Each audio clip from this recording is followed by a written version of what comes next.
and this is a tough life. It is.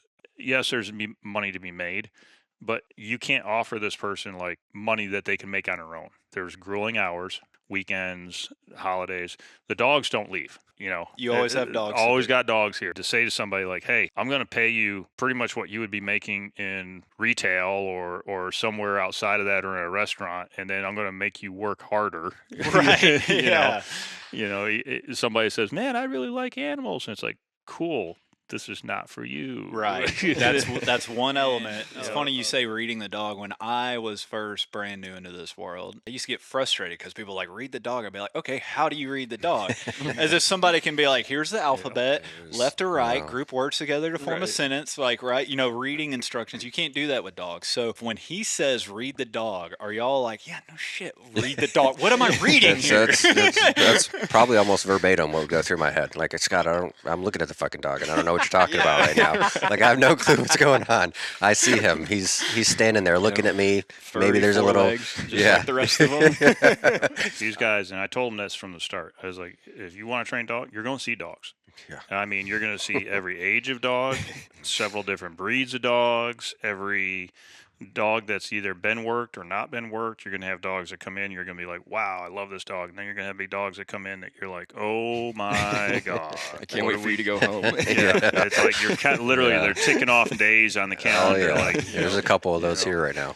So, right. it's Making my return to the Rusty Gun Kennels operation here. We're sitting here with Scott Caldwell, a long lost friend of the podcast for a few lost. Oh, man. years. And we have his proteges, if you will. We got Jason and Austin. Why don't you guys go ahead and introduce yourself? So my name is Jason Baker. I'm currently retired from the Army after about 20 years. Just finished up my CSP with Scott, which is an internship program that the Army lets you do when you're getting out. So I came here, was fortunate enough to be able to intern and learn how to work some dogs, and then just recently got out and actually started working for Scott. Austin. I'm Austin Hayward. Also found Scott through the military CSP program. I only did one contract, nowhere near as extensive as either of these two guys, but am still definitely thankful that I found it through the Army and got into gun dogs. And I had a baby over the summer and was that you get like 12 weeks of baby leave in the Army. So I had a lot of time sitting at home on the couch and needed something to do, and found the kennel through the CSP program. And before I even started my CSP, came out here and started training dogs and got my own dog between when I started here and now, and have probably trained her more than she deserved to be trained at the age that she is. But I got so into it so fast, and yeah, it's going to be what I do for a while now. Unfortunately, not here. I won't be training here. I got to move back to Michigan near my family and stuff when I get out of the Army, but pushing them north. I was about to say Michigan, the Northwoods. It's not too bad of a thing to Oh, learn yeah. how to train some gun dogs and go back up north. definitely. Yep. Scott, the CSB program. What is that? Actually, define it for us. Yeah, so the CSB program is a program. I actually got introduced to it with Mark and Martha up in New York, Webfoot Kennels, or Webfoot Outdoors. I know Mark would yell at me if I said that. But they were utilizing some individuals within their kennel that worked at Fort Drum up there. Mark gave me some resources, and I started down here in Fort Bragg area. And essentially what it is, it's the critical bridge skills or critical skills bridge program, which allows military individuals, service members that are getting out, both retiring and just transitioning out, to intern with a company for up to 6 months. It's got huge benefits, right? It tells the service member if that's kind of the field that they want to get into. And of course, all the big companies are there, like the Lockheed Martins and the General Dynamics and stuff like that. So depending on what your skill is when you leave the military, like if you're a mechanic and you want to go work for Mack Trucks, right? You could go and basically intern there for 6 months. The military still pays you. the company doesn't pay you. Well, sometimes they could pay you a little bit, but not much. And then it's up to the company whether they actually offer you a job at the end of the internship. For us here at the kennel, it's been a great tool to augment some of our staff, right? So now we're bringing in some individuals that's not draining on the kennel resources and funding, but it gives them an ability to come in here and help us, manage day-to-day kennel days and chores, as well as, pick up a skill on learning dogs and stuff. And it's worked out to the point where I believe one way or another, we've hired everybody that's come through. Now, that's usually because, very much kind of like Austin, he's got a short time frame, but a lot of people have come through. My goal for this has always been like, hey, we need more quality trainers, right? You want to start your own training business, or you just want to get better at doing it or have it as a side hobby. You could literally come here 6 months. I'm going to kind of try and force feed you everything I know in 6 months. Everything from not just training dogs, but the business aspect of it, how things are run, how to deal with clients and dogs, because that's two separate things, right? And then, hopefully you're able to have all the tools to go on and do this. I know of at least 4 people that have moved on and started their own businesses in other states. Now, most of them have kind of gone and gravitated towards the pet stuff because that's where they wanted to gravitate to anyway. It's where the money's at anyway. Yeah, that's where the money's at, brother. Yeah. Nate proved that to me. But, a couple of guys like, Jason and stuff like that, I mean, he has a hunting passion. He's got a gun dog. He's got a DD. He's like, dude, where else would I want to go? Can I stay here? I was like, absolutely, you can stay here. Austin, he came on and relatively quickly, especially after Nate's program, I paid for these guys to go up to his seminar, and because it's important. It's my way to give back a little bit, but we're getting just as much. Yeah, I mean, one thing that's really interesting, traveling around the country, getting to know all of the trainers from all of the different sub camps of the bird dog world and just dog world in general. Everybody, all the business owners, all the kennel owners, they have the same problems, finding quality help. Then if you find somebody that actually has a work ethic and knows 2 and 2 equals 4, the issue then becomes you're dealing with people that have some experience in other programs by other kennels brought up a different way. And so whether they're even capable when they enter your doors or not, you're still having to retrain them into your program as the kennel owner.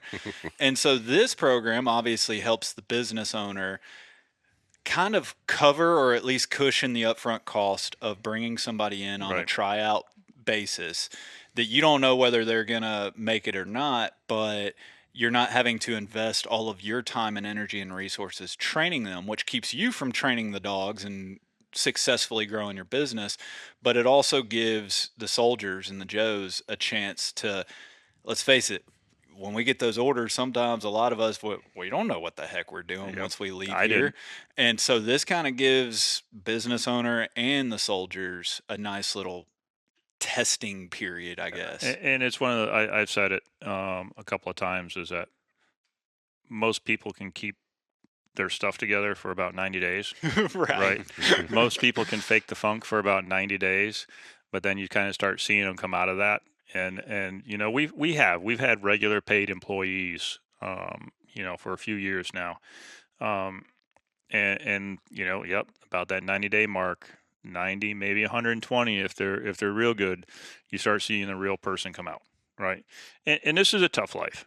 It is. I mean, we talked about not using kennel resources and stuff like that, and I'm from the business standpoint of this, at least in the gun dog world. Yes, there's money to be made, but it's not like you can offer this person, that has this experience or is a trainer. You can't offer this person like money that they can make on their own. Does that make sense? I mean, oftentimes you're making, there's grueling hours, right? We start here 5:30 in the morning. Sometimes it goes until 5:30 at night, weekends, holidays. The dogs don't leave. Yeah. You always have dogs. Always got dogs here, one way or another. So, to say to somebody, like you said, being dedicated, to say to somebody like, hey, I'm going to pay you pretty much what you would be making in, retail or somewhere outside of that or in a restaurant, and then I'm going to make you work harder. Right. you Yeah. Somebody says, "Man, I really like animals," and it's like, cool.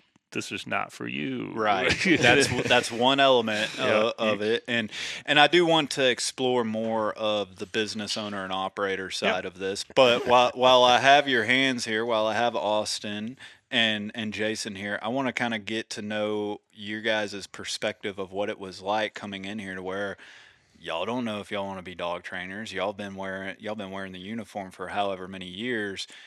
Talk to me about making the decision to enter the program and then your first day coming into the kennel, your expectations, did it live up to it? It's just just kind of talk to me about the whole experience going into it. Well, I kind of had a buffer period before I fully committed to the CSP because we had our baby in the summer, and I wasn't eligible to start my CSP until October, I think it was. So I was just home with time off, and we have a little Boston Terrier at home, and I'm like, my wife's handling the baby stuff. She doesn't even want me really to deal with much of that because she has her ways and wanted to do everything. And You're a lucky man. She's a rock star. Get out of my way. Yeah, she handles all that stuff exactly. She's like, all right, you've been home for a couple weeks, and I'm like, yeah, I know. And it's time to get going somewhere, isn't it? So I was looking ahead of time and trying to plan out my CSP and where I wanted to go, what I wanted to do. And found the kennel on the list with all the other companies and stuff that Scott mentioned. And so I sent him an email. I think 2 or 3 days later, our kennel manager here emailed me back and was like, yeah, come out on Friday. Scott would love to meet you. We'll give you kind of a tour of the place. And so I came out. I told him I had zero experience. I have a Boston Terrier pet dog at home that I've learned about clicker treats and all that kind of stuff. And he's like, that's perfect. I want somebody that I can just mold into the person or mold into the trainer that I want at my kennel. So it really worked out perfect for both of us, I think. And so coming out a couple days a week over the summer while I was still on paternity leave, and then that was enough for me to decide, like, yeah, this is what I want to do for the next. We have 120 days within the last 6 months. So I started in like October. I was here a lot between October and February when it stopped. Now, when you're clocked in here, do you still have your same responsibilities back at the unit? No. This it's actually takes that place. Of yeah. that. Okay. So it's like a separate. It's a separate kind of leave that you submit. So they just kind of let you go. You form whatever kind of accountability plan your chain of command wants. So I would send a text every morning just to let them know, like, hey, I'm alive. But then I would come here instead of going to formation. And it's a huge benefit for us because a part of being the business owner, if for some reason one of these guys didn't work out or somebody didn't work out, right? I don't have to deal with them like a regular employee. I literally make one phone call to the CSP office and say, so-and-so is not working out anymore. Yeah. And I don't see the person again. Yeah, then I we don't would hear have to from go them. back to. I don't do nothing. They go back to their unit and they do whatever. Now, knock on wood, that we haven't had to do that, right? I think Mark has mentioned a couple times that maybe he had to do that once or twice or something along those lines. But I mean, it's a huge benefit for us just because it takes that weight off of our shoulders, right? Mm-hmm. Now we don't have to have that crazy, uncomfortable, conversation with somebody and do a write up like, hey, we're giving you a chance, get better or don't get better. It's like it's literally clear cut. It's like, hey, you're not towing the line. Now I talk to the guys, right, and stuff like that. But like if somebody was just like that person, we got to get rid of you. I don't have to sit in here and say, hey man, you're not working out. Deal with issues which I've had to deal with in the past. Somebody throws a water bottle across the room or something like that. It's literally like, hey man, good luck in the rest of your career, and you don't see him again. Yeah. So, yeah, Jason, what was it like for you coming into this? So for me, I didn't know really what I wanted to do. Like Scott said, I just like being outside. I like hunting, I like fishing. I just like doing man shit, if you want to call it that. I don't know, but I knew when I was getting out that I was going to need to do something like that just to kind of, find my peace and kind of have my woosah space. So I just started looking around. I was coming to NAVDA stuff, so I'm part of the Tar Heel chapter here, which Scott and Kylie are obviously big parts of. And so I think it was my wife that actually mentioned it to one of the other members about me doing internship stuff. And then I ended up talking with Scott, who also talked to Steve, was the guy that she mentioned it to. And so it was just kind of like, hey, do you want to come do this? And I was like, yeah, sure. Like, I'd love to, figure that out because I was also starting to do all my own training for my dog, Ronan. And so it was just kind of like spur of the moment. Yeah, that's something that sounds pretty neat. And, I enjoyed doing it with my own dog. So let's see if it's going to be fun doing it with other people's dogs. And it turns out it is. It's pretty fun. And it just, again, it keeps me outside. I don't have to sit in an office all day and do that. So when I got to just come here and basically hunt and fish every day and hang out with dogs, I was like, yeah, okay, I'll do this forever. This is awesome. Any day of the week, these guys aren't actively training; they're actively trying to catch every fish I've got in my pond out front and stuff. So I'm close. Well, what was your experience level prior to the drought? Because you have a drought, but there was nothing before that, so the drought brought you into the world. Zero. There was zero experience. All of it was me just having my own little pet dogs, and half-assing, I guess, kind of basically through some obedience stuff as best as could. But other than that, I had no real formal training, no nothing. And then I got my dog, figured out it was going to be a lot different than the pet dogs I'd already had. And then we went to Nate's seminar in August last year, and then I was like, oh, this is way more complicated than I originally thought. But it's fun. It's almost like a skill set. Yeah, exactly. But it's fun. It keeps me thinking. It keeps me moving. And so it was just kind of like, a lot of fun to figure all that stuff out. And so that's just kind of how that's all worked out. And this is ultimately kind of what I want to get into, is wrapping our head around the learning process, whether you're a beginner or you're that experienced hand that goes into a kennel and you're having to relearn someone else's approach to things. Because at the end of the day, whoever's name is on the board out there, they determine the path, they determine the training. It doesn't matter if you agree or disagree, their names are on the dog. They're the ones that their reputation goes. So no matter what, even when you change and hop from kennel to kennel, even if you're experienced, you kind of have this relearning adjustment to how each trainer likes to have things. You guys came in here brand new, which, to Scott's point, that's the way he wants it. It's almost the same way with our dogs, right? Like, we don't want to go through all of that muddiness that we have no idea how things were done before or during. So you guys come in here brand new, drinking from a fire hose, but Scott is here kind of guiding the ship here. And you said, Nate, was that y'all's first kind of outside learning experience, was the Nate's seminar? Yeah, definitely. Yeah, for me it was. So before that, how long were you guys learning and training and just kind of coming in here, School of Hard Knocks, before that seminar? I had zero. Not Everything very was long. I made it a prerequisite. Yeah, okay. I might have been here for 2 weeks, but most of it was learning just kennel operations and like let outs and feeding and that kind of thing. It wasn't a whole lot of training before. He's You like, got to hey, get your feet wet. You got to learn how to take care of dogs before you can train dogs. No, absolutely. Yeah. I made it a prerequisite simply because I wanted them to see something outside of what they were going to see here. Right. And not that me and Nate train dissimilar. Like we've talked about 100 times, is, dog training is dog training. Right. But just, certain methods, certain nuances and stuff like that in between here and there. I wanted them to see it come from somebody else other than me first. Right. And I can always reference back to that. I can always reference back to something that Nate said or something along those lines. But I definitively wanted to have that basis and that perspective before they started, indulging and consuming the stuff that they were going to consume here. That's really interesting, because I think a lot of people might have the opposite thought process on that, to where if you're trying to teach somebody, like if I'm trying to teach Jason who doesn't know anything, and their only reference is someone else's kind of thought process or approach, and that's all they've been exposed to, then the person trying to teach them I might get frustrated because it's just like, all right, I know I took you to Nate's thing. Stop. Yeah. Listen to me though. So how was that kind of squaring that circle?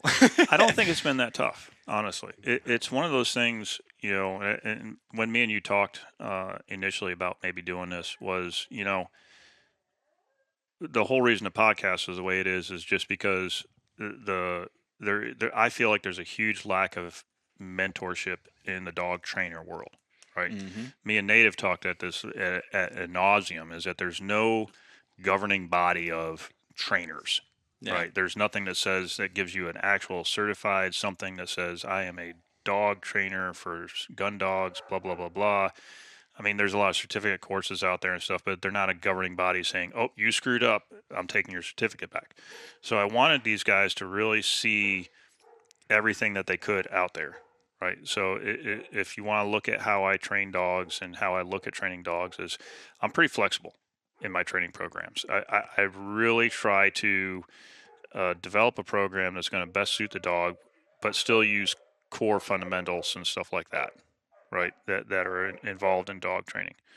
So it was important for me to do that, and it is continuing education too, right? It's all about okay, we went to do this seminar this time, then we brought Nate up, and they learned even more from that seminar, right? That they didn't catch on the first seminar, and then bringing holy cow, what's her name? Just here last week. Sandra Rolson, who's got a huge presence in the sporting dog world and is diving into the DKs and stuff like that. And just seeing, some of her methodology, which isn't any different than Nate's or mine. She trains with Nate and stuff like that. But it's just sometimes somebody figures out a little quirk, right? Almost like Delmar. Somebody figures out something that works a little bit better than everything else. And then, okay, let me see how I can apply it. Right. Yeah, I mean it's all within those little pieces of nuances to where dog training is dog training. The principles, it's getting to where like my new pet peeve in the dog world is when I'm talking to somebody that's training dogs, and now they say we don't know why it works, it just works. No, we know why it works. We know the principles, we know the language, we know why things work and don't work now. And I don't like it when people just say, well, we don't know why. I'm like, no, because you're cutting yourself short. If you don't know how to put it into words for yourself, that's fine. But then you can't pass that knowledge on to your helpers. You can't pass that on to your other trainers. And that's why I enjoy getting into the weeds and learning the actual terminology for this stuff. And you're right, the wider education that you get and you start recognizing that everybody, while they're in their own individual camps, are training very similarly. There's little differences. There's a little bit of nuances. Some people prefer this over that. But at the end of the day, what works or doesn't work is the same regardless of your approach. It's just that most people don't come at it from, I'm going to learn the principles of a true skill set and then apply it in however manner I deem fit.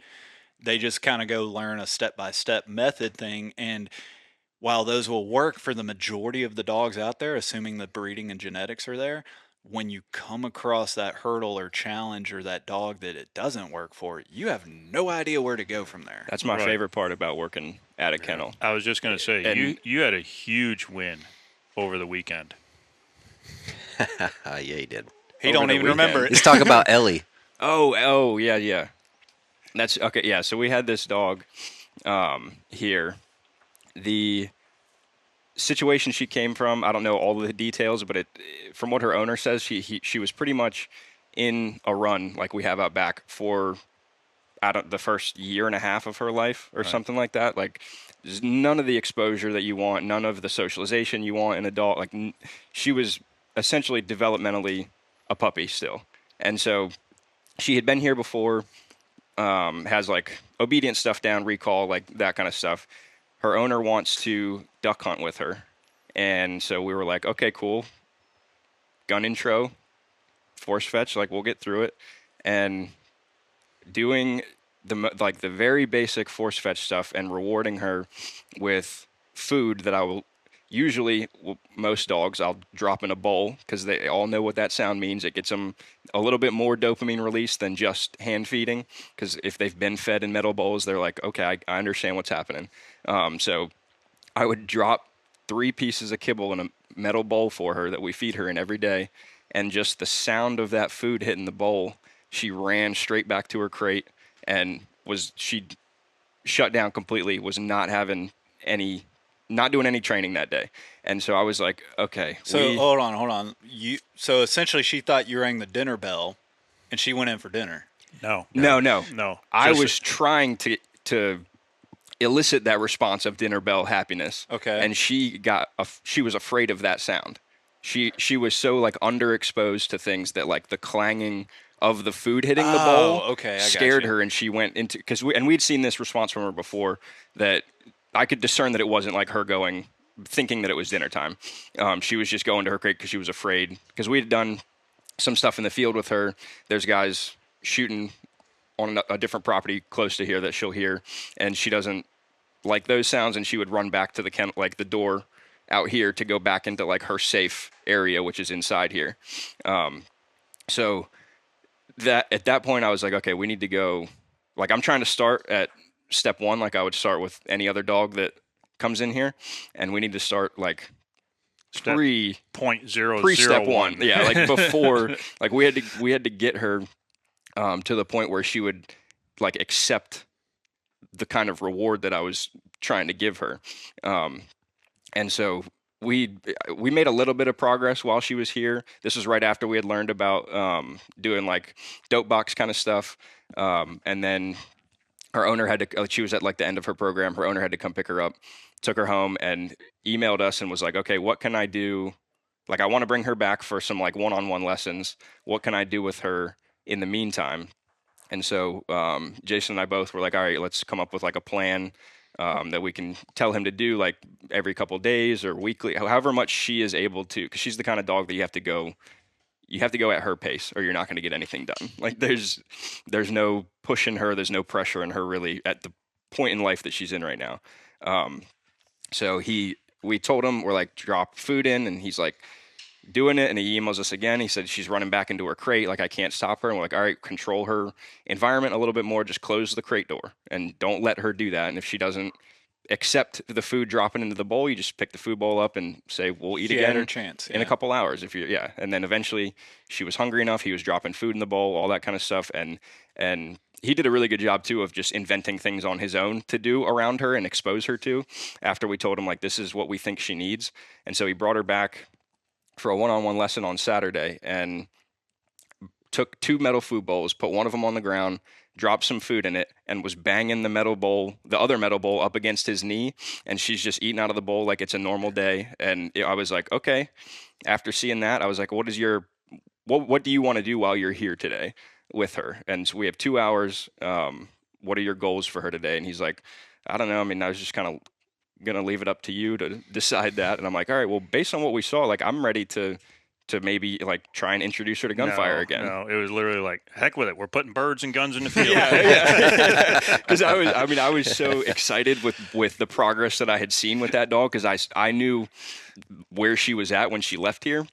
And so seeing her come back and he drops food, and I'm like, okay, let's go, let's do it. Like, and so we went out into the field, and I put some birds out for her. On the first one, I like just let her chase it and catch it and do whatever she wants. Like, we're letting her have fun today, right? Like, we don't want her to associate this field with anything bad that she's experienced before. And then the second one, she goes out, flushes it. I'd taken a couple feathers so she could catch it, because like I said, she's still at that. She's 2.5 years old, Exposure. but we're in puppy drive building phase still, just developmentally. So she is catching it, she's tossing it up, playing with it, like doing whatever she wants. And I'm like, all right, I had the kind of like our starter pistol, like our very low level intro to gunfire sound. And so I shot that, and she kind of looked, and then within a second was right back to playing with that bird. And I was like, I mean, I've never been prouder of a dog that isn't mine. Like, it was the coolest moment that I've had through all of the other dogs that I've been able to like put hands on here. And I was overjoyed at just the progress that she had made. And I liked, part of it too was how awesome it was to see that the owner had gotten her there, that it wasn't necessarily us doing the day-to-day work with her. It was just us kind of guiding him. Because then it's confidence for him now that he's like, okay, I have done something with this dog that has gotten her to a place that is better than where she started. Yeah. And so now he has that confidence to do all that work on his own. And then he said he wants to bring her back here just kind of as a status check to see like if she's ready for the next step, because he doesn't want to push anything, and he's very mindful about everything that he's doing with her. But that moment was really cool. I shot maybe within 50 yards of her like 3 or 4 times, and that was something that I was before Saturday, I was pretty much to the point of just writing her off and saying like, you have a really high pet. energy, great like pet dog that you can run through a field with. Yep. But hunting over her, I don't think is going to happen.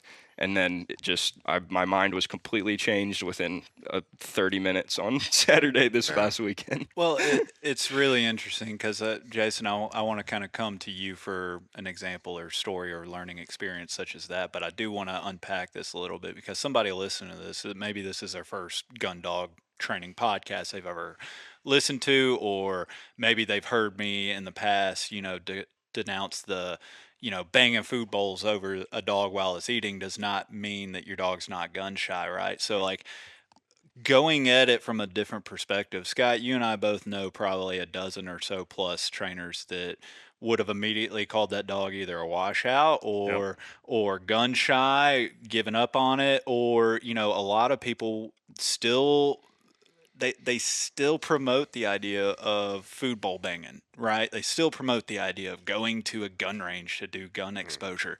And so they kind of use the food bowl as gun intro almost. And instead, you guys are recognizing that kibble hitting a bowl is getting this dog to go into flight. It is trying to escape and avoid that noise. If you can't get a dog to like kibble hitting a bowl, then if you can't build that association with food bowl, then you're going to have a problem and struggle connecting the association between bird and gunfire in the field. Yeah. So while this everything, I mean, it boils down to exactly like he was talking about. The initial association of just food hitting the bowl equals reward, right? Mm-hmm. So if we can't get through there, we're not going to get through anywhere. Yeah. You're not going to get through anything, pressure training, unforced force fetch, steadiness. I mean, if the dog's unable to make any of those associations and everything in that dog's world is big, scary, and bad, you're going to have an issue. Yeah. But slowly indoctrinating, building that drive, building a reward base, training and stuff like that, is what's gotten that dog over the hump. Right. Really. I think it was a confidence thing too, to be honest, because Austin touched on it a little bit, but she didn't like birds. Like, you put a bird down in front of her and she associated that with, there's going to be a bang. I don't like the bang. I don't want to be around the birds. Like, it was everything. I don't want to go in the field because I know in the field there's birds, which means bang, which is not fun for me. Right. And just with everything around here, it was just associated with a bang. I don't like that. And I think it's a confidence thing. So like, that was for him to see that and for her to just kind of be able to work through that and, have that confidence built up. And then now she can, understand that it's a reward and that it's fun and there's nothing wrong with it. I think that's played a lot into it too, is the confidence part. Because you touched on something I was going to say is, there's a difference between planting a bird in a field and putting a dog in drive, genetically speaking. When they smell birds, that's going to do something to their brains that, just being in a kennel and hearing kibble hit the bowl, that's why, you can't associate pots and pans, gun With range, gunfire. and even fireworks. You can't associate that with being gun shy because the context, where the dogs are, where they're in the field, are they in drive, and we can manipulate that as trainers. But just kind of grasping that, and again, Scott, you and I can talk about so many people that would have either washed that dog out and just given up on it. But there's a thing that, like, just take the time, think outside the box of yes, we know that we want the dog to be okay with gunfire, but if you just go out there, it's like, let's just see what happens, then you're going to make it worse. And if you just back up, and you mentioned the dopamine box is great for fixing things such as gun shyness, or they're afraid of nail trimming, or fill in the blank. Yeah. Once you start understanding how dogs learn and how their brains operate and function, you can kind of come at it from different angles that maybe we didn't have the resources or knowledge in the gun dog space 10 years ago Oh, to absolutely not. announce all I this mean, stuff. we've talked at it through ad nauseum. Mentioned it earlier, was that when I first started doing this, we had some really outdated books, some really outdated videos. Thank God for like Ethan and Kat that spearheaded some of the YouTube stuff and stuff like that. They were doing a much better job, but even their early stuff was a little rough around the edges and stuff like that. Everybody's was. But it all was. It all is. I mean, heck, there's probably a video. I know there is. I'm not going to mention, but I know there's some stuff that I tried doing that was like, oh man, what am I doing right now? You know what I mean? And it's a challenge, and that's one of the benefits I think these guys have is I've made all those mistakes. Right. I've screwed it up way more times than I think that I probably got it right. And now we can kind of take a step back, and I can tell you, hey guys, don't do as I did. I can be that mentor for you. Let's use me as a sounding board if you have questions and stuff like that, and let's do it and do it the right way. Yeah. Jason, I want to hear your aha light bulb moment. I know you've had at least one. I've got a lot of light bulb moments. I think there's a couple. One of them that's fresh, and we were doing this earlier, and it just continues to remind me a little bit about what you were just talking about, and thinking outside the box, kind of understanding how we're training them and rewarding them and how their brains are working and stuff. We were working with Shiloh earlier, and doing her force fetch stuff, and really kind of trying to figure out the timing, right? Like I'm still figuring a lot of that stuff out. Still trying to make sure that, I do this step and then I do this step and then this is supposed to happen. And then, well, now it didn't happen. So I'm kind of like forcing it. And there's just a lot of things in there that are still new and fresh.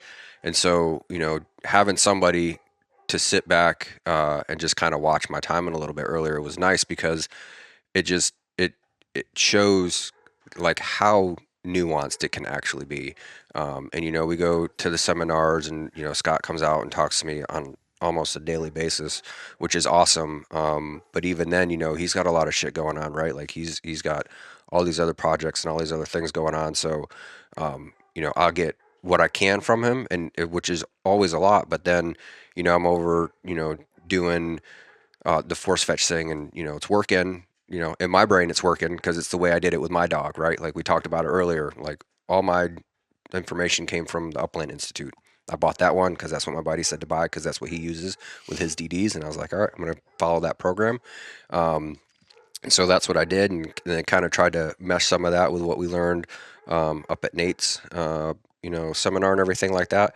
And it's still so nuanced that you really have to slow down. And I've not really ever been a person to go slow at anything I do, which is a gift and a curse at times. But just this morning, just seeing the little difference in when I turn the pressure on and I'm telling her to fetch, and like you were telling me, like you're still shoving it in her mouth. She's opening it, but you're still shoving it in there. She's not doing what you want her to do. So sit there with the pressure until you get just even a little bit, right? And we talk about it all the time. Just a little bit of what you want, which is a little bit better than it was. Mark it, reward it, and move on, right? Like then you get a little bit more. And then the other one too was same session. You like, she barely put her mouth on it. You're like, you're done. Like, stop, walk away, don't do too much. And so that's kind of, another, fault of mine or whatever you want to call it at times. But just working through that. And that's just kind of one of those things where I've got to constantly remind myself. And that's like a light bulb that I have to that switch that I have to turn on every day is like, stop, slow down a little bit, and, catch all the little, be in that moment and, the smallest things are what you gotta Yeah. be paying attention to as you're working through stuff. So the details, the proof is in the details. That's where you make your hay, is in those little small things. Because it was interesting. We did 2 dogs this morning, Yep. and I'm just sitting there drinking my coffee. This is what I like doing. It's like I just get to watch dogs, right? And then it's just like I see a couple things, and I don't immediately. I didn't want to be like, oh, I saw that dog. You put it in the dog's mouth one time. I waited like 4, 5, 6 more reps after it, and every time dog opens, you put it in, and I was like, just hold the pressure there. And I was like, you might have to hold it for a second because the dog's used to you putting it in the mouth, right? Yep. And you had to hold it. But we even said, in 3 or 4 reps, that dog's going to start reaching for it, right? She understood, open the mouth. She didn't understand to get the object.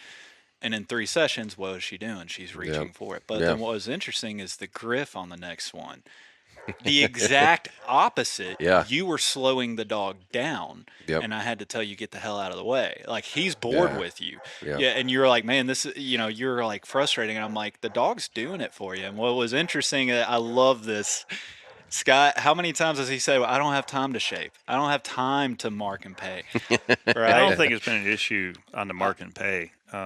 Sometimes I think they kind of rush through the shaping portion a little bit. But yes, I mean, but this it's one of those things where the griff on the table, though, was shaping. So like he was already offering it. He was, give me the bumper. Yeah. And Jason was, slow down. Let me put pressure. Let me do the cue. And I'm like, mark and pay, man. This is the shaping so you're wanting. This all goes into a great thing, and I'm going to put these 2 on the spot right now.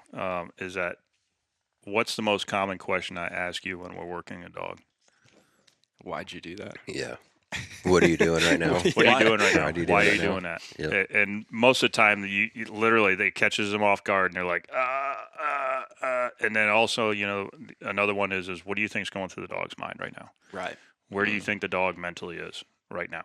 And it doesn't mean the dog's shutting down. I'm just saying you have to be 1 to 5 steps ahead of what they're doing and what they're thinking. So, I mean, if you're shaping your training, or you're trying to achieve certain goals in your training and for a dog's behavior, if the dog's already on one mindset, then you need to be figuring out how to get from that mindset to the next one, and the next one, and the next one, and be ready to transition that fast, right? And so that's a big question I ask these guys all the time. What are you doing right now?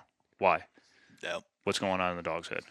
You should have some sort of anticipation of, I do X, the dog should do Y or Z. I mean, there's always that chance that, it happens. They catch you off guard, like, well, what about this option? And it's just like, well, I thought you only had 2 options that's here. Him. He war games everything out way too much more than he needs but to. that can freeze you up too, and you do need to have a little fluidity and all that stuff. And it's hard when you have an assembly line, when you have 10 dogs to get through during the day. It's easy to switch into autopilot, and you almost forget to be thoughtful about what you're doing. And it's funny. I got numerous training buddies that I talk to them, and when they get done training their client dogs, they're fried. Their brain is fried. They're mentally smoked, as if you're an engineer in the office, doing whatever engineers do nowadays. But trainers, like, you really need to be that focused and understand and be purposeful or intention driven. You're not just making it up, not just following a step because it's a step. Actually have constructive thought behind what you're doing. Well, I mean, we've said it as far as like, one of the goals for me asking these questions and stuff like that is it's the way that I have found that I can develop them a better, stronger ability to be able to read the dog, right? We talk about this all the time. Your best trainers are the guys that can actually read that dog and understand body language and understand all this stuff and be able to adjust accordingly or plan accordingly in order to comb out a behavior in that dog. And from 2 guys that have never had to read a dog before, right? Maybe your own a little bit, but I mean, okay, now this is important, right? The why, right? How many podcasts do you do where it's like, well, why?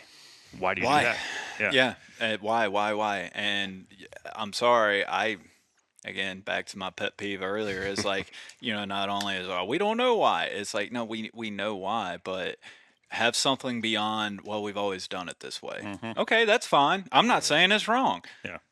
tell me why you've always done it that way, right? Like, not Yeah. to be a smartass about all of it, but surely there's a reason why you're doing things the way you are beyond somebody told me 25 years ago to do it Yep. this way. And it's funny you say reading the dog. When I was first brand new into this world, and even on the podcast, I used to get frustrated because people like read the dog. I'd be like, okay, how do you read the dog? As if somebody can be like, here's the alphabet, left to right, group words together to form a sentence, like, right, reading instructions. You can't do that with dogs. So when he would tell you guys that, being that you guys are so recently new, talk to me about your mindset of when he says read the dog. Are y'all like, yeah, no shit, read the dog? What am I reading here? That's probably almost verbatim what would go through my head. Like, Scott, I'm looking at the fucking dog and I don't know what you're talking about right now. Like, I have no clue what's going on. I see him. He's standing there looking at me.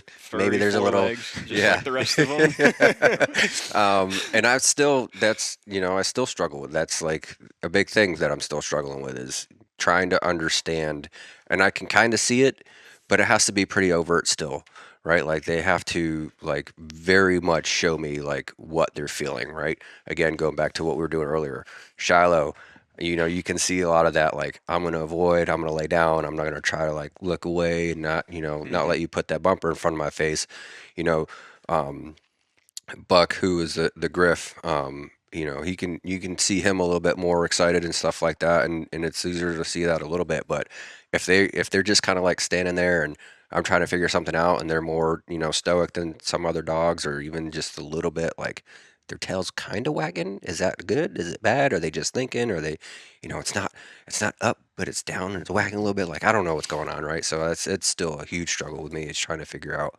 how to actually read them and kind of understand where they're at mentally and kind of to help navigate my training session at that point. Scott, do you think I'm of the belief that when we say read a dog, because I agree, you got to read the dog, pay attention to what the dog's telling you. There's no way around the fact that you just need reps and time around dogs.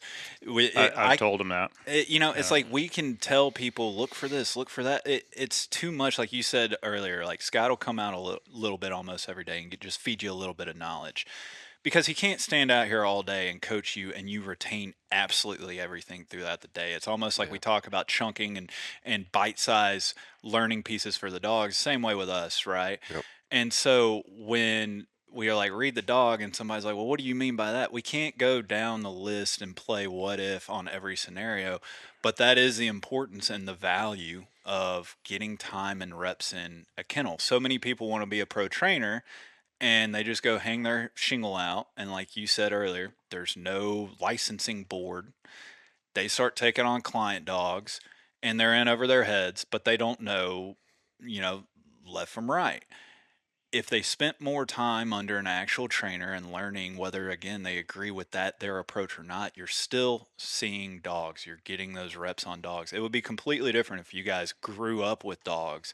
Y'all would have come in here with a little bit more working knowledge. But when Scott said, I want a greenhorn, y'all got greenhorns, and he understands that it's just going to take time, and he knows y'all are going to screw it up, but that's where it's here. And so as long as you guys are picking up on the opportunities and learning curves, but what's been the biggest challenge for you coming into this, aside from just the generic reading of the dogs? I gotta pick one. There's more. Yeah, yeah. You can list all of them. We go down one at a time. The biggest challenge, I think it's understanding that, or maybe not the understanding, but the actual application of the concept that every dog is different. Like it sounds like the most simple idea, and it is. It's obviously every dog is different, but you have working in the kennel setting where you have dogs that we have like three different like our foundation, intermediate, advanced. There's so many different levels within intermediate that when you pull one intermediate dog out, you work with them, and then you pull the next intermediate dog out, they're not the same intermediate. Like intermediate is a very, very different thing from one dog to the next. And they're going to progress through things differently, and I'll get caught up in having one dog at this point in their intermediate program and then having a different dog 3 steps behind that. And so I'm like, all right, on Thursday, both dogs need to be at this point in their program, and I'll try and push that dog that's 3 steps behind, 3 steps way too far than where they're supposed to be at. And it's hard to let the dog determine the pace that we're going to go at in this kind of setting. I think like with your own personal dogs, I can train her before I go to work, after I go to work, every day, 7 days a week, whenever she's ready to train and whenever I can see that today's going to be a day where we make progress. I'm not on that same, I don't feel that same pressure. Whereas like in this setting where I have to turn a dog back over to a client, and I just turned a different dog over to another client last week that is light years beyond the one I'm about to turn over tomorrow or something like that, where I'm like, I wish he was farther along, but I can't rush him through that. And so it's hard for me to just accept that dogs are going to train them. I'm going to train them at their own pace and not be like, okay, 90 days from now, he's going to be done with all of this stuff for sure. And I think that's one of the benefits of if you can mentor with a pro trainer and somebody that sees a lot of dogs. These guys, and I told them this from the start. I was like, if you want to train dog, you're going to see dogs. Yeah. I mean, you're going to see every age of dog, several different breeds of dogs, every dog that's either been worked or not been worked. You're going to have dogs that come in, you're going to be like, wow, I love this dog. And then you're going to have big dogs that come in that you're like, oh my God. I can't wait for you to go home. It's like you're literally, they're ticking off days on the calendar. Oh, yeah. Like, There's a couple of those here right now. So, but that's one of the benefits, right? That's at those numbers that you're talking about. Right? No trainer gets paid for the easy dogs. Oh, I wouldn't have a job. Right. If everybody could do this themselves, you wouldn't have a podcast, Right. and I wouldn't have a job. And that's something that I've only trained my personal dogs. I mean, I've taken a few buddies' dogs here and there, go do force fetch, whatever, like odds and ends. I haven't hung my shingle out there, and this is something that I think a lot of people need to recognize, that training, to your point, training your own dog is different than training someone else's dogs. Not only based on the timeline trajectory, that dog's history, their reinforcement schedule, their cues, what they've been rewarded for, what they've been punished for. You know all of this stuff. You don't know any of that, and even if the owners do tell you, They're lying. They're wrong. They're always wrong. They're not lying. They might fully intend, they might think they're telling the truth. Small over exaggeration. Yeah, a little bit. But also, clients are clients. People are people. They want what they want. You're gonna have lab guys that want their labs to hunt like setters, and setter guys to hunt like labs. Right? We just talked about one this morning. It's many more than you would think. It's a thing, and you know what? You're sitting here and you're like, you know what? That makes no sense to me. But you're paying. I'll put it on them, right? And it is what it is. But you do have to go at the pace of the own dog, and you hear that similar to read your own dog. I find it almost humorous at this point how many people will regurgitate that. Every dog is different. Train every dog as if it's its own unique thing. And then try and do a cookie cutter step-by-step program for every single dog and make the dog fit the program. And it's like, you just said every dog is different. So every dog is different, but every dog learns the same way. Right. It goes back to the principles and how you apply that. And again, the 2 force fetch dogs were a great example of that, to where you had 2 different dogs, and both of them needed something completely different, and that was within 15 minutes. And that's why I like hanging out at kennels, because I can sit here and you can get a world of education just by calling up that trainer down the road that you might like and be like, hey, you mind if I just come tag along Muck Kennels for you? And you talked about the lack of mentorship in the world. I think we kind of live in a world now where we also lack mentorees. Oh, yeah. We have people that, myself included, that, YouTube University was not a thing 10, 15, 20 years ago. I can go on, download all of this information on YouTube, think that like I know everything. I've watched it on 20 different videos, right? I'm gonna go hang my shingle up, and then it's like, oh wow, this is nothing what I Social expected. media has not only helped, but I think it's hurt. Yep. Well, I mean, when you were coming up, when all Grayson, all these other buddies of mine, when they were coming up, y'all worked for free to learn this stuff. Now you have people coming in demanding not only like minimum wage payment, but they're expecting a living wage off of it to learn. And this is why, coming back to this program, this is such a valuable tool for y'all, to where it allows everybody to kind of just cut the bullshit to where it's like, all right, you have your living wage already assigned here. Now we can just get down to the nuts and bolts of training dogs. And we don't have to screw with all this other stuff. You don't have to worry about where your groceries are coming from. That's covered. And so I really like this. Is this program on any military installation, or is it certain sizes? So like any trainer listening to this can reach out to the local I know the installation. Army. I don't know if it's Army exclusive. No, so it's not. every branch has Every a branch. form of an internship or skills bridge program, but you have to go. Every base will have an office that can help guide you through that. But you also don't have to be local, right? So if somebody's listening to this and they're living in, I don't know, Oregon, and they want to come, hang out and train with Scott and learn from him, they can do that, right? You can go anywhere in the country. You just have to have, to Austin's point earlier, your chain of command has to say, "Yep, I agree. Like you can go do that, and I can It's go anywhere in literally the States." checking a box on the form. Yep. Will you be local or non-local? That's it. Yep. It's just checking a box. It's And then one more signature you got to get from like one step up. Yeah, one step up the up. chain, but That's it. Yep. So So I mean, it's a valuable program, Yeah. no doubt. I'm very grateful to Mark and Martha for them introducing it to us. It's got its challenges. If you're a kennel looking at getting into it, I would definitely reach out to the CSB office. You got to get on the list. And then it's not just as easy as getting on the list because you're competing against all the other like Lockheed Martins and stuff like that. I don't know how big was the list of people you got. it's gigantic.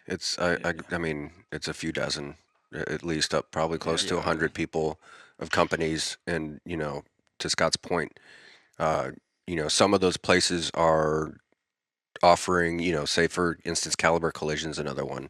They give you a tool set at the end. You're using your GI Bill for it, so they're getting a little bit of money, but they're also providing you with like, here's your tool set, like here's all that stuff. Cool. Scott gives me some things, right, to help me with my training and all the gear and equipment that I need. Like I don't have to go out and buy it myself.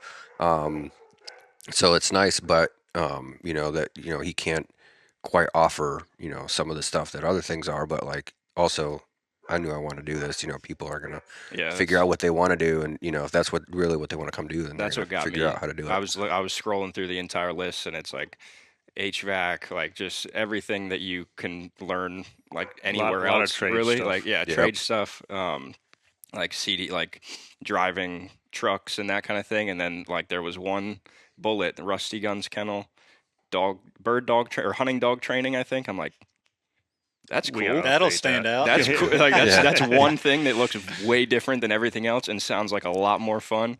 And I had a hunting background and that kind of thing. Never bird dog, anything like that, but just hunting in general. I'm like, wait, I can spend 4 months of my last like 6 months of my Army contract working with hunting dogs. Like it didn't seem real. And I was like, is this like, this has to be some kind of misprint or joke or something.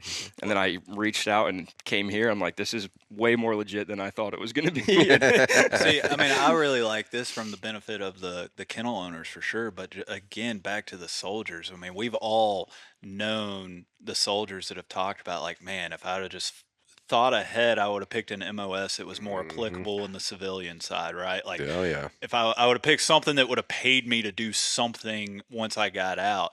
And this kind of allows you to get realigned and start your training and go down a different path. Like this is, again, it's a win-win for everybody. Yeah.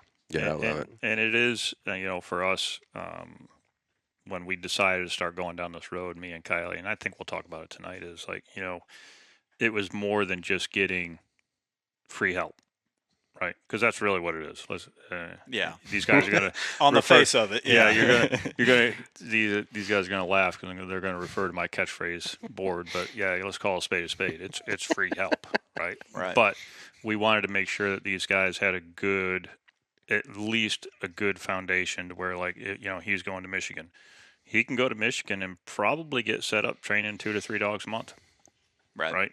And even if he's not doing it full time, it's enough to augment, that transition from the military and stuff like that, or help out, and all that piece. And, and even more so now because, he hasn't done it so much just because it doesn't, tickle his fancy. But, we've broken into a little bit of the pet market, and we've partnered with a local veterinary clinic where they've got an amazing space for us to use and stuff. And he's been helping out with a lot of pet dogs. And you've seen a lot of nuances between the gun dogs and the pet yeah. dogs. I mean, Yeah, we talk about how different each hunting dog is here, and then you start getting shelties and Oh, you get those dogs mutt with mixes no and drive. everything. Yeah. Yeah. That's what I find funny, the bird dog world, the people that struggle, not to make fun of their struggles by any means, but like, guys, if you can't train a bird dog with all the genetic tools and drive and actually desire to work, go put a slip lead on a pet dog. Good luck. That's why the money's there. Like what we do with these bird dogs,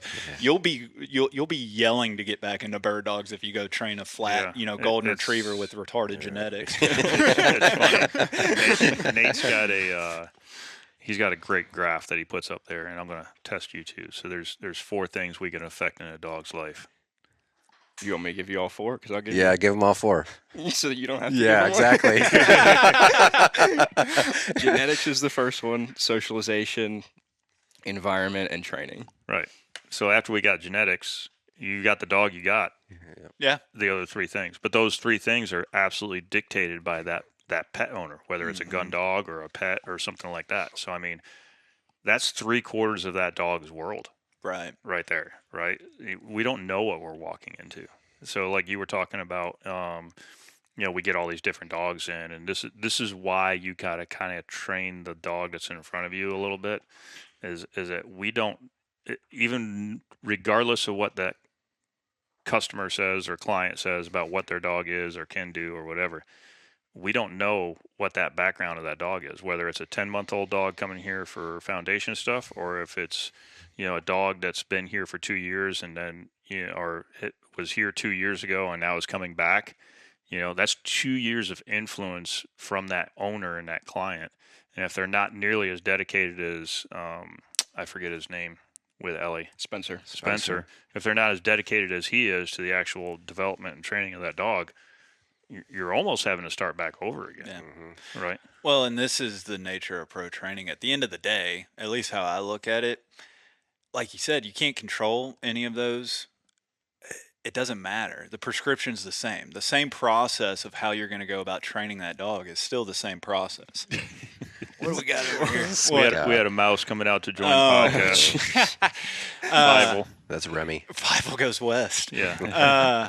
But yeah, I mean, the prescription is still the same. You still have to assess. You still have to train the dog in front of them. And yeah, while the reinforcement schedule and the prior training has all been different, what you're having here, even if you have the best trained dog, it's going to come in here brand new trainer itself, new environment, new distractions, new anxieties, new whatever, fill in the blanks. And so that you still have to start from square one and go through it. And some dogs are going to be rock stars and blow through steps 1 through 10 and then get hung up on step 11 for 2 months and then vice versa. It's like every dog has its own little quirks and stuff. So one thing that Scott, when we talked about doing this, I told you I was going to ask them, and so you can leave the room if you want to. No, it's all right. But something, my favorite part of the military AAR, the after action review, is the chance of figuring out what can we do better. The constructive criticism. It's like, all right, we have this mission where we have success or failure, like all that's good and everything, but what can we do better? So I would like you guys to assess the assessor and talk about how it was like, to where we're talking about how we don't have the mentors in the space. So give an honest, and I want actual constructive criticism I to do believe that. improve I the do too. mentor. It only makes us better. And so, and then this is to go any other trainer listening to this. You guys have an opportunity where, trust me, I hear all the time from all of the trainers, they lack good quality help. They wish that they had interns. So you're speaking to professional trainers right now all across the country that is interested in finding the Austin and the Jasons for their kennel. So use this as an opportunity to at least, what would have made y'all's learning experience a little bit smoother or more efficient, or just provided a little more clarity or something.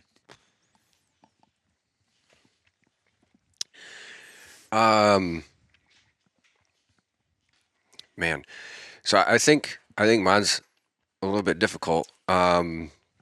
So for me, I have to see it at least a couple times, and then I got to do it, but I need somebody watching me, right? It's the big see one, do one, teach one thing, right? I think for me, that would be probably the best way to be able to do it, right? And Scott's been good about it, but I would like more, right? Like, everybody always wants more, but not to be yeah. Not to take the easy way out, but this is exactly what I was going to say too. Yeah, okay, that's good. Now you can think of something different while I ramble for a couple minutes. But I mean, it really is, right? Like, where he'll come out and watch a little bit and have me, all right, go grab this dog, show me what you're doing, and we'll do that for a little bit, and he'll talk through it. And then, again, he's a busy man, so he's got to go run off. He's got a phone call for his other business, or he's got to go yell at somebody else for the other business, or go yell at his builder for whatever. Yeah. So, or Kylie's yelling at him. Yeah. Or no, she's messaging me to yell at him. So that, no. But I think that's really the big thing. Like, you have to understand that if you're going to get a greenhorn, they're gonna require quite a bit of time. So if you're gonna do that, you have to either have the ability to put the time into it to really, really, really spend that time with them for a couple weeks, like whether you got to be like, hey, this is for the next 2 or 3 weeks. And I also had another trainer when I got here too, so that helped kind of bridge the gap a bit. But that, and another one too is for me is a big communication skills thing, right? So everybody, we just talked about all dogs learn different, all people speak different languages, right? Like what you say, and you guys talk about it a lot, right? Like finding that common language within dog training to kind of figure out how to like put that message out there. I have a different language than Scott. Scott will explain something to me and I'm like, I don't know what you're talking about. And then he's explaining it to Austin. And then I go, oh, okay, he said it different than he did last time, right? So learning, and that's just stuff that takes time, right? Is really, so I think it's just the time, right? The time aspect of being able to get your guy in, understand that you're going to have, or girl, and you're going to have to spend time with them and really dedicate somebody to, like, this is your project. You have to train them, and you have to let them also progress and train their dogs. And your time is going to be spent sitting there watching them, just like you did with me this morning, and waiting and waiting and waiting until you've screwed it up 10 times. And then you go, all right, this is a problem now. We're going to fix it. And then you move on and go from there. So I think those are my big things, really. Yeah, that's what I was going to say too. Is just like a more formal onboarding process where, like, because I came in and there was another trainer here, but in the just day to day, he's training dogs. I'm trying to watch. I'm trying not to ask too many questions because he's got to focus on the dog, and so I'm learning what I can, picking up stuff here and there. But I think definitely like here's our program, especially because he already did do he paid. I mean, it was 3 weeks into me being here, I think, is when he's like, hey, we're going to Pennsylvania. I paid for you to come and be a part of this seminar. Like, your hotel's paid for, just get your food. I'm like, all right, babe, I'm going to be gone. First week in August, I'm going up to do this dog thing. But So I did get a lot of the principles, the theory, the background, the whys behind everything. I needed more how. Like I needed The application of it. I needed like this is how these are the tools that we use, Wonder Leads, e-collars, whatever it is. This is how you use them. I could understand why we use them. I could understand like when to use them even, but just how like the actual the mechanics. physical skills of how to use all these things to get whatever result we're looking for from the dog. And just like we have sheets written up of like our different programs here, like foundation, what we expect a dog to work through from day one of foundation to when they go home, or intermediate or whatever it is. But more of like it's more of a checklist. It's more right, yeah. How to do it. It's just right. Yeah. Compare like and so yeah, I probably needed more, just a little bit more. And I don't. You also like if you get the right person in under you, they're gonna learn that stuff. That like I was looking all this stuff up. I was watching videos when I would go home from here at night, like in the early stages. And so I learned how to use that kind of stuff or the tools or whatever that I was looking for just on my own, because that's the kind of person I am. But well, it's funny you bring that up, the videos, because that's where I was going to next. Is like, okay, mentor teaching, that's good information and feedback. But going into my previous point about the actual mentorees, what are you guys doing in your own time to further educate? Because this is, again, I get to meet all these people and previous, trainer help with all these other trainers. A lot of people really just kind of show up every single day and they think that that trainer is there to teach them, and then they're not going to try and seek out the information anywhere else. So whether it's YouTube or seminars on your own, it sounds like you're dealing with, you're doing some pet dog stuff on the veterinary side. What else are y'all looking into to kind of hit fast forward on this learning curve? Are more seminars coming up? Are y'all subscribed to, you mentioned Upland Institute. Are you looking at other courses, online courses, other resources, other people's Patreon, something like, are y'all even considering that right now? Yeah, so for me, I'm a little bit of a book nerd, so I do like to read the books too. So I've bought, a half a dozen or so books. I'll read those, especially when I get stuck on a point where I'm like, I need a different way to get them to do what I want to do, and I'm stuck in doing it this way. Like, let's figure out if there's a different way I can do it. And, I'll go back and, peruse through a book again. And we talked about it. You mentioned it. YouTube is it is really a good source. Be mindful of who you're watching and what they're doing. Maybe do some research on who you're actually listening to and watching. I do a lot of that. Him and I, we'll sit here and have hour-long conversations in between a dog to be like, what the hell just happened? Like, how did you do this? Like, have you ever done this before? Have you ever done this? Like, what did I do wrong? Like, and stuff like that. And so we'll, talking with each other. But yeah, definitely like, as many buddies as I can that, train dogs and stuff like that. Or like, you ever run into this before? Like, how do you work around this? And just really just, soaking up as much of that when I can go home, much to my wife's, mental health with me being on, YouTube all the time. She's like, you can spend more time with me. I got shit to learn, woman. Leave me alone. Dog videos again. Yeah, exactly. This is work. And I always know, and it's usually like on a Tuesday, so they take Monday off. So it's usually like on a Tuesday or Wednesday. I always know when they've been binge watching, right? And that's usually when the question goes, "What are you doing, and why?" And I don't think I've ever discouraged you from what you're doing, but I do want them to understand why they're doing it. Yep. Right? What's the application?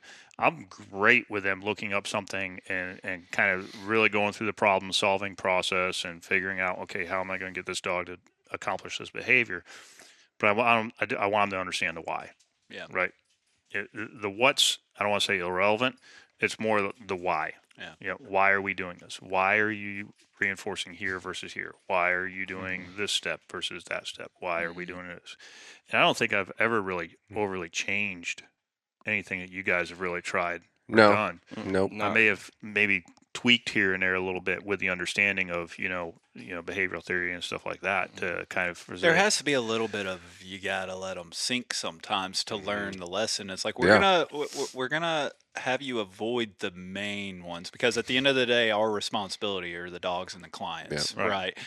But to develop a proper dog trainer, you have to let them learn by mistakes, because we've all made the mistakes. We're all gonna make more mistakes, but sometimes it's like you see it coming. It's just like, this is going to hit them in a day or two, and you just kind of have to let it unfold, because you can tell them and they're not going to understand it, and then they're not going to be able to avoid it the next time because you're not there to tell them. And so sometimes there is a little sink or swim. I've seen it in here. Like he'll probably tell you, like, I'll walk in about like you, coffee, right? Yep. And he'll be working, or they'll be working a dog, and I'll walk in and I'll pour a cup of coffee and I'll get on the laptop and I'll be kind of watching and I'll be and then I hit them with that question and they're like, crap. Oh,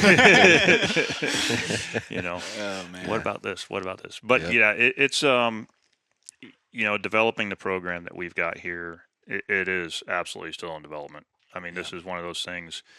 When we first started doing it, I had no idea how to train somebody else to train the way I train. Yeah, training dogs and training people are two completely different things. Different thing. Well, I mean, they're similar, but similar behavior's but behavior. But I took. People have a lot more opinions than dogs. I mean, there was a time where, about like Jason was saying, like the first couple, like I was just like, okay, we're taking this month, and I'm going to be in your hip pocket, and man, did that backfire, because it was like I spent more time trying to develop a person. And literally the person, not so much the dogs or anything, that I saw the dog training kind of went down here into the toilet. And then everything else in life was kind of going, I was like, okay, let's find something in between. And then that didn't work. And then so now I've kind of taken on the aspect of like, I've got two great guys here. First off, foremost, these guys are dedicated to everything. But now it's like, okay, let me interject where I can interject, right? He's had a dog before. Or, before he came here. You got Hildy very shortly after you got here, which he almost got fired over because I thought he bought another short hair from another kennel. Come to find out, it's tied back to me anyway. So. Okay. But, I knew they had their own dogs. So I knew that these guys were thirsty enough and dedicated enough that they had skin in the game. Whatever I told them, they were going to go back home and be like, okay, how do I do this? How do I do this? How do I do this? Yep. And then of course, he had mentioned like the prerequisite, hey, let me send you to a seminar. Let me pay for your education. Let me send you somewhere.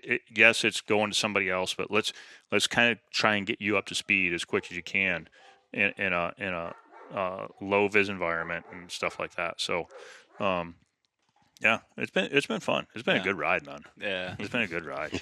Well, it's just getting those employees that you want to invest in, because if you find the right employees, you invest in them, they're going to invest in you. And, whether you're going back up to Michigan or you break off eventually and do your own thing, it's just like then professional network, and it's like you're up in Michigan, you can recommend Scott down there in North Carolina, vice versa, and so on. And that's how you build the community ultimately, to where, again, you might leave and decide that, how Scott did X, Y, and Z is not for you, and completely change it up. But that's, you got to learn, right? Yeah. As we wrap this up, what is something that I should have asked you two that I didn't?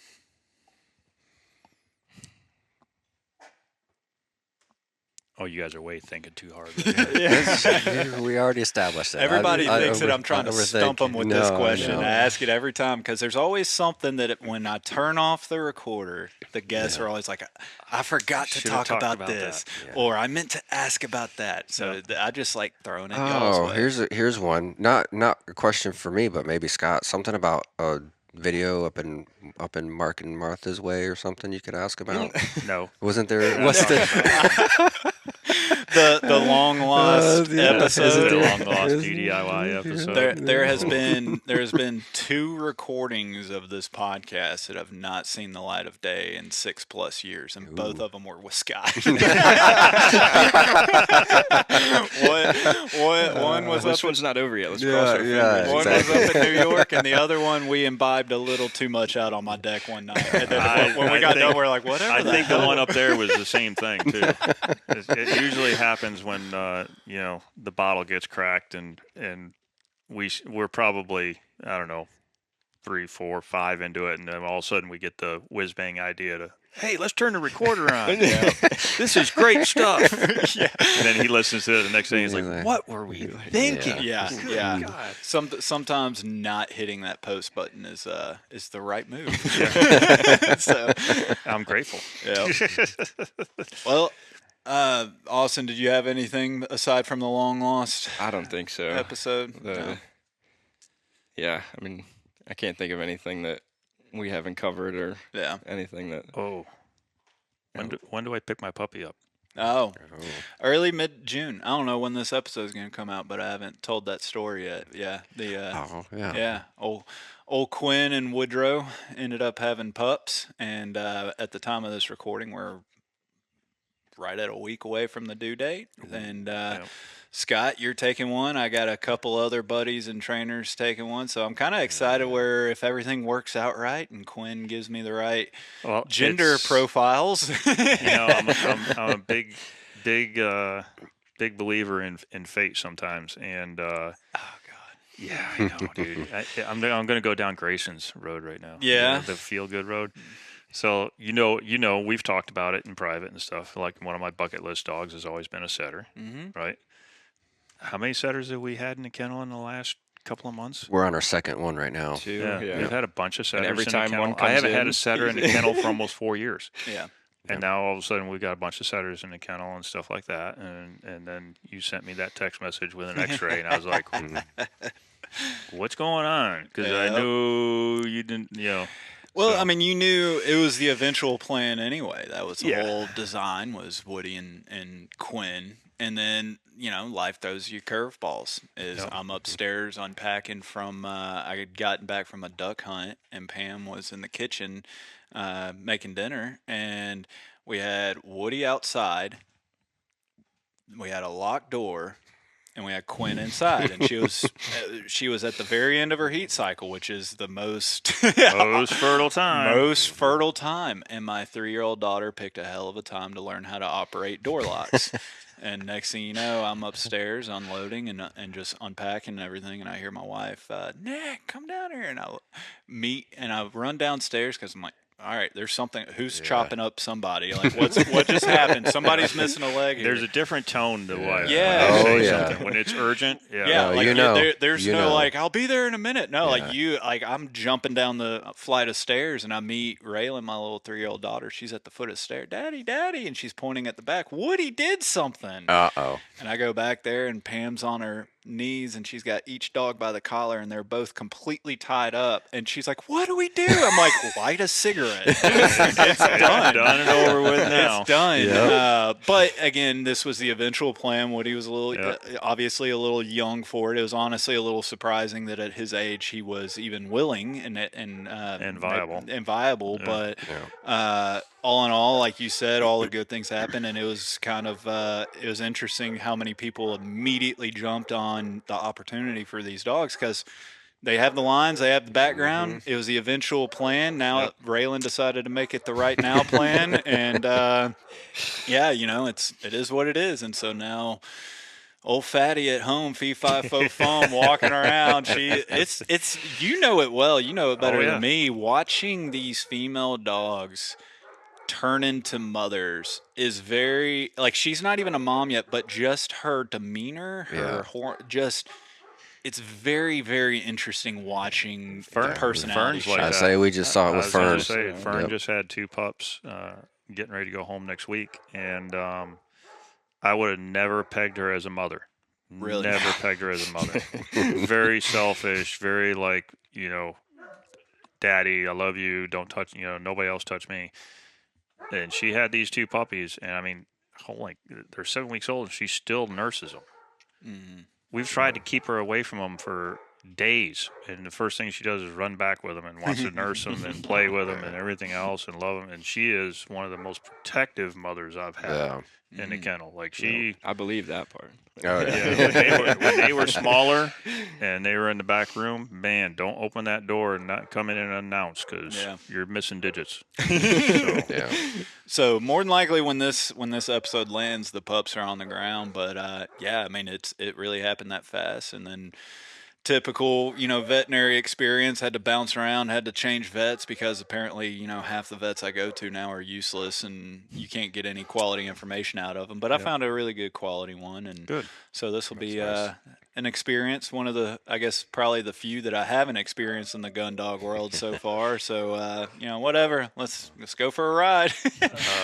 I'm excited. I've come to really, I mean, I've only got 2 under my belt now, but they're definitely fun dogs. Yeah. Like those are like setters, English setters. I've told my wife a bunch of times already. Like if I ever get into like seriously guiding, and that's like I spend a large time, or just like, having a dog that I can have to focus on just today, I'm going to go upland hunt and we're going to go hunt and have a good time.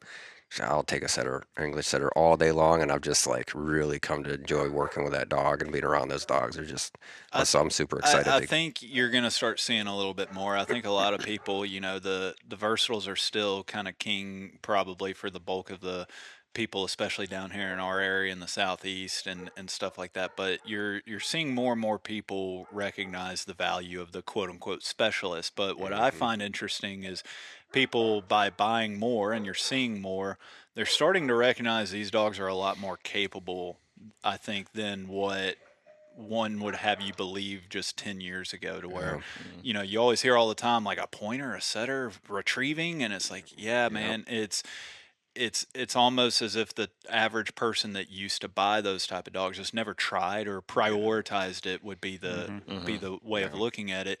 And then you get 2, 3, 4 years in, and they don't care about retrieving because it was never developed or focused. And I think me being 2 setters deep in on this and really kind of seeing a bunch of other setters, they're just as capable. Now, I mean, don't get me wrong, like a short hair, a poodle pointer, a Munster, like naturally going to be a better retriever than what you're going to get out of your average setter or pointer. But that being said, they're just as capable at retrieving. It may not be as flashy or fancy, but they will do it, and they are more than capable. And I think as more people figure that out, they're only going to gain in popularity, because the field stuff, man, it makes your life a hell of a lot easier in the field when you have those dogs. Oh, it does. Yeah, and it surprised us too. I mean, we were blown away. Like, we'd heard the same thing, like setters don't retrieve, and we had one here, our first one, Finn.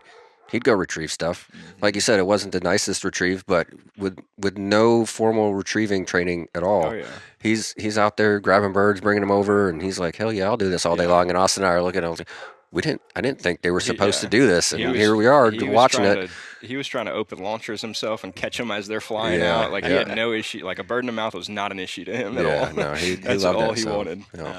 But you got to ask him to do it. I think that's like a whole. You got to give them the chance. You don't even have to ask them. Just give them the opportunity and expose it. They're a puppy. Throw socks down the hallway. All the stuff we talk about building a retrieve drive. It's just that the average person for the better part of a century that bought those dogs, that's not what they bought the dogs for. Right.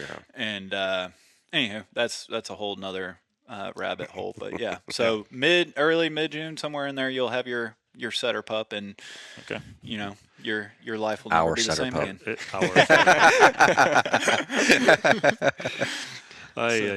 Yeah. I'll be in Latvia at the beginning of June, so probably after I get back from that trip. We'll come up with a rate for me to hold them for you.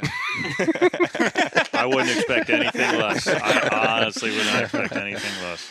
All right, guys. I enjoyed it, and Absolutely. I appreciate you guys having me, and I look forward to being back on again, dude. Yeah, man. I told you, long lost friend of the podcast here. But we'll circle back. I look forward to seeing where you guys end up and land. But glad you guys took advantage of the program and Scott, I look forward to hearing the response because I guarantee you there's going to be some kennel owners out there like, I didn't know this was a thing. Oh, yeah. I hope so. Don't overtax it, guys. I need 2 more people. I say, yeah. First place you need to come look is RGK. Shameless plug. Please come here. Come look here. Yep. All right, guys. Appreciate it. Thanks. Thank you.